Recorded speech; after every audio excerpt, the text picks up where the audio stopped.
সচেতন মানুষের কাছে এই মুহূর্তে সবচেয়ে আলোচিত ব্যক্তি হচ্ছেন সেনাপ্রধান জনাব ওয়াকারুজ্জামান। তিনি একটা বক্তৃতা করেছেন, তার অনেকগুলো অ্যাসপেক্ট আছে, সেটা নানামুখী বিশ্লেষণ হচ্ছে। তার বক্তব্যকে সমর্থন করছে অনেকে, কেউ সিরিয়াসলি বিরোধিতা করছেন, সমালোচনা করছেন, কেউ মিক্সড ফিলিং। আমার নিজেরও ঠিক আছে। তার পুরো বক্তৃতাটার একটা ডিটেলড অ্যানালিসিস আমি করব খুব সহজেই, কিন্তু তার আগে আরেকটা ইস্যু নিয়ে তিনি কথা বলেছেন। পলিটিক্যাল ইস্যুস বা এই ধরনের বিষয় নিয়ে, ব্যাপারগুলো নিয়ে বিস্তারিত কথা বলবো, কিন্তু খুব দ্রুত একটা কথা বলে রাখা দরকার বলে মনে করি, কারণ আজ সেই বিশেষ দিন। সেটা হচ্ছে আজ বিডিআর হত্যাকাণ্ড 25কে বাংলাদেশের ইতিহাসে খুব ভয়ঙ্কর একটা দিন। সেই দিনটাকে সামনে রেখে জনাব ওয়াকার কয়েকটা কথা বলেছেন। সেটা আমাদের আসলে এই হত্যাকাণ্ডকে ঘিরে আমাদের জল্পনা কল্পনা, আমাদের বিভিন্ন রকম অবস্থান, সেগুলো নিয়ে এক ধরনের জবাব আমরা বলতে পারি। তিনি যা যা বলেছেন আমি একটু পড়ি। পিলখানা হত্যাকাণ্ডের বিচারিক প্রক্রিয়াকে নষ্ট না করার জন্য আহ্বান জানিয়েছেন ওয়াকারুজ্জামান। তিনি রাওয়া ক্লাবের হেলমেট হলে আয়োজিত এক অনুষ্ঠানে আহ্বান জানান। তিনি এভাবে বলেন যে আজকে একটা বেদনা বিধুর দিবস। 2009 সালের 25 ফেব্রুয়ারি আমরা এই 27 জন চৌকস সেনা অফিসার এবং শুধু তাই নয়, তাদের কিছু পরিবারবর্গের সদস্যদের আমরা হারিয়েছি। এখানে আমার আসার সময় ছবিগুলো আমি দেখছিলাম, চাক্ষুষ দেখা। আমি একটা চাক্ষুষ সাক্ষী এই সমস্ত বর্বরতার। সেনাপ্রধান বলেন, একটা জিনিস আমরা সবসময় মনে রাখতে হবে, এই বর্বরতা কোনো সেনা সদস্য করেনি, সম্পূর্ণটাই তদানীন্তন বিডিআর সদস্য দ্বারা সংঘটিত। Full stop. এটাই খুব আলোচিত হয়েছে। তিনি আবারও, আমি এই জায়গাটা আবার পড়ি, এই বর্বরতা কোনো সেনা সদস্য করেননি, সম্পূর্ণটাই তদানীন্তন বিডিআর সদস্য দ্বারা সংঘটিত। Full stop.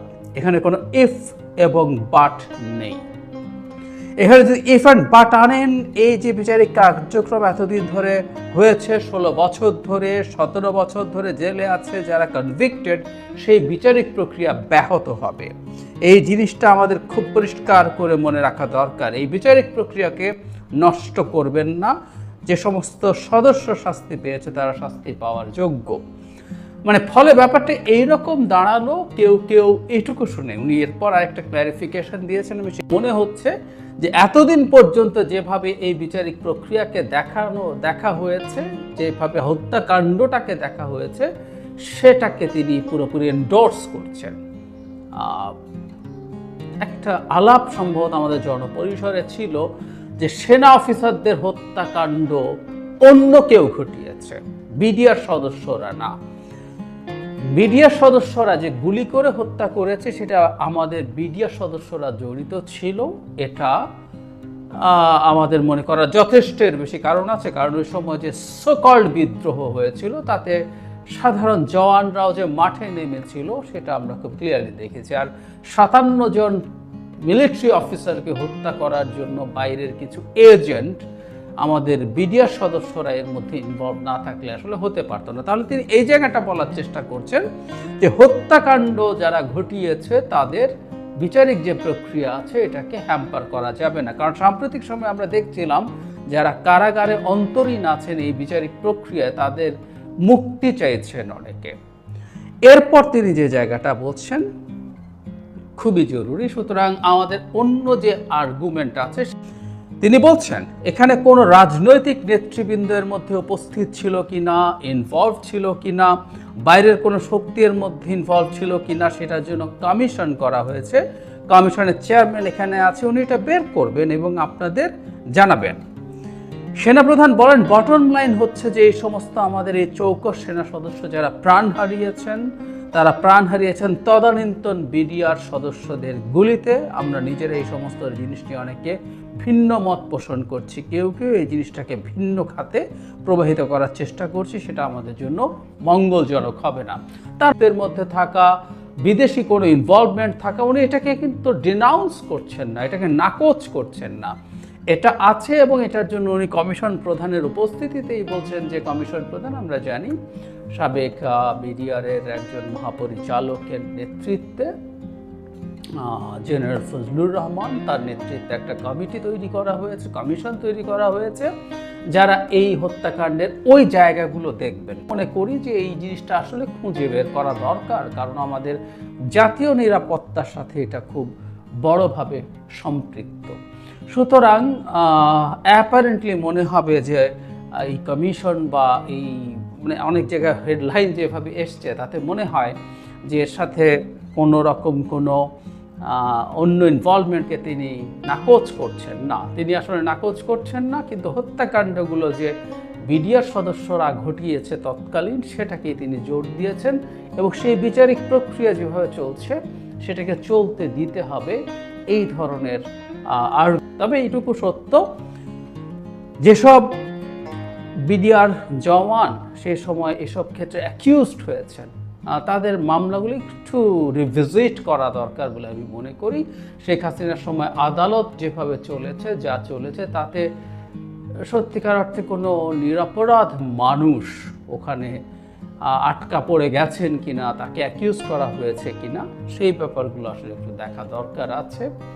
আর শুধুমাত্র গুলি করাও না, আসলে বিদ্রোহ ইটসেলফ একটা ভয়ঙ্কর অপরাধ, সেই অপরাধগুলোও তলিয়ে দেখা দরকার, কারণ আমাদের ভবিষ্যতে আমাদের এই ধরনের বাহিনীগুলো শৃঙ্খলা রক্ষা করার জন্য বিচার ঠিকঠাক মতো, অনেকের জীবন খুব খারাপ পরিস্থিতির মধ্যে দিয়ে যাচ্ছে, কিন্তু সেটা যাতে বিচারিক প্রক্রিয়াটা ঠিকঠাক মতো চলে, সুতরাং একটু রিভিজিট করা দরকার আছে।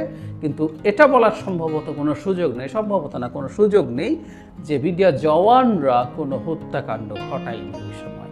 ওটা ঘটিয়েছে এবং তাদেরকে এর মধ্যে প্রভোক করা হয়েছে এবং সামহাও তারা এই প্রভোকেশনে ইনফ্লুয়েসড হয়েছেন, পাতা ফাঁদে পা দিয়েছেন, সেই পা দিয়ে এই ডিজাস্টার ঘটেছে। সো বিচারের জায়গাটা বিচারের মতো করে চলবে, একই সাথে কমিশন আরও কিছু ফাইন্ডিং খুঁজে আনবেন, তাতে রাজনৈতিক নেতৃবৃন্দ যাকে অ্যাকিউজ করা যায় তাদেরকেও আমরা বিচারের আওতায় আনবো এবং বিদেশি কোনো শক্তি আমাদের করা জরুরি ভবিষ্যতে, যাতে আমরা আমাদের এই রাষ্ট্রটাকে নিরাপদ রাখতে পারি। আমরা খেয়াল করব যখন একটা প্লেন ক্র্যাশ করে প্রায় সব ক্ষেত্রে সব মানুষই মারা যায়, কিন্তু প্লেন ক্র্যাশটার ইনভেস্টিগেশন খুব সিরিয়াসলি করা হয়। আমি একটা প্রোগ্রাম দেখতাম এয়ার ক্র্যাশ ইনভেস্টিগেশন, আপনারা অনেকেই হয়তো দেখেছেন, ন্যাশনাল জিওগ্রাফিকে সম্ভবত দেখাতো রেগুলারলি। ইভেন সমুদ্রে যে প্লেনটা ক্র্যাশ করেছে তার প্রতিটা টুকরো খুঁজে বের করে আনার চেষ্টা করা হয় to find the reason of that accident. কারণ হচ্ছে একটা অ্যাক্সিডেন্ট যদি আমরা বুঝতে পারি তাহলে পরবর্তী ফ্লাইটগুলো, পরবর্তী প্লেনের ডিজাইনগুলো বা অন্যান্য ম্যানেজমেন্টগুলো আমরা ঠিক মতো করতে পারবো, যাতে এই ধরনের দুর্ঘটনা অ্যাভয়েড করা যায়। সুতরাং এই কমিশন এবং এর মধ্যে বিদেশি ইনভলভমেন্ট আছে কিনা, যারা বাংলাদেশের এই রকম ভেতরে আমাদের ভবিষ্যৎ নিরাপত্তার জন্য, সেটাও খুঁজে বের করতে হবে এবং সে অনুযায়ী